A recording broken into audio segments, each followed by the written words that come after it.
Well, it's now day 13 of the Occupy Wall Street protests. And arrests have risen to 87, including a web editor from Metro Focus, a PBS program who found arrested while doing a story about citizen journalists.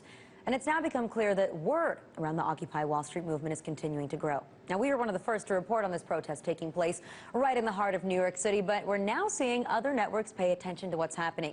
MSNBC has decided to tag on, with, of course, the help of people like Michael Moore.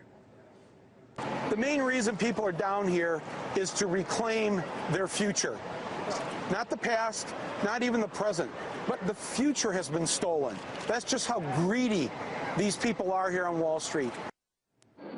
Now, actors and filmmakers aren't the only ones that are drawing attention to this cause. Writers like Rolling Stone's Matt Taibbi pointed out on Keith Olbermann's program that while the movement is still small, momentum is continuing to build. And there is a real potential to see a much larger crowd here in the future.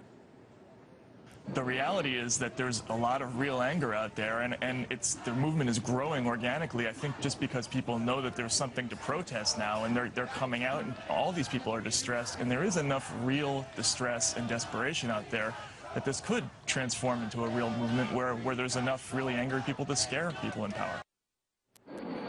Now, the movement is growing indeed, with two large labor unions expressing their support for Occupy Wall Street. As Business Insider reported, the Teamsters have declared their solidarity, and the New York Transit Workers Union has also voted to support Occupy Wall Street.